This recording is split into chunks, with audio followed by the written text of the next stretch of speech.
சிவகார்த்திகேயன் நடித்துள்ள பராசக்தி படம் இன்று வெளியாகியுள்ள நிலையில் சென்னை ராயப்பேட்டையில் உள்ள சத்தியம் திரையரங்கில் முதல் நாள் முதல் காட்சியை பார்க்க நடிகர் துருவ் விக்ரம், நடிகர்கள் ஷாலினி, ஸ்ரீலீலா உள்ளிட்டோர் வந்தனர்.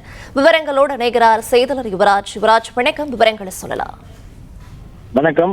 டான் பிக்சர்ஸ் தயாரிப்பில் இயக்குனர் சுதா கொங்கரா இயக்கத்தில் நடிகர்கள் ரவி மோகன், சிவகார்த்திகேயன், அதர்வா, நடிகை ஸ்ரீலீலா உள்ளிட்ட பலர் நடித்திருக்கக்கூடிய திரைப்படம் பராசக்தி. இந்த திரைப்படம் பொங்கல் பண்டிகையொட்டி இன்று திரையரங்கில் வெளியாகி இருக்கின்றது. கிட்டத்தட்ட 600க்கும் மேற்பட்ட திரையரங்குகள், தமிழ்நாட்டில் குறிப்பாக சொல்ல வேண்டுமென்றால் 600க்கும் மேற்பட்ட திரையரங்குகளில் இந்த திரைப்படம் வெளியாவதற்காக திட்டமிடப்பட்டிருக்கிறது.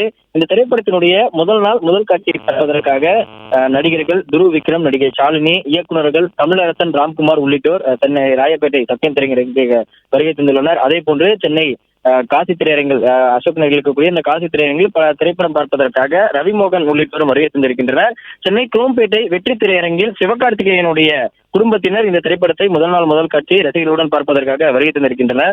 மிகுந்த எதிர்பார்ப்புக்கு இடையே இந்த திரைப்படமானது வெளியாகி இருக்கின்றது. தணிக்கை சான்றிதழ் பெறுவதில் சிரமம் என்ற பல்வேறு கட்டங்களை தாண்டி இந்த திரைப்படத்திற்கு தணிக்கை சான்றிதழ் கிடைத்து இன்று இந்த திரைப்படம் குறிப்பிட்ட தேதியான ஜனவரி 10ஆம் தேதியான இன்று இந்த திரைப்படம் திரையரங்கில் வெளியாகி இருக்கின்றது. காலை முதல் காட்சி காலை 9 மணி அளவில் இந்த திரைப்படமானது திரையிடப்பட்டது. தொடர்ந்து ரசிகர்கள் பல்வேறு திரையரங்கில் இந்த திரைப்படத்திற்கான அந்த முதல் நாள் முதல் காட்சியை கொண்டாடியும் வருகின்றனர். பல திரையரங்குகளில் திரைப்படங்கள் பலரும் இந்த திரைப்படத்தை பார்த்து வருவது குறிப்பிடத்தக்கது. பிளே ஸ்டோர் மற்றும் ஆப் ஸ்டோரில் இருந்து பாலிமர் செயலியை QR கோடு மூலம் பதிவிறக்கம் செய்யுங்கள். செய்திகளை உடனுக்குடன் பெறுங்கள்.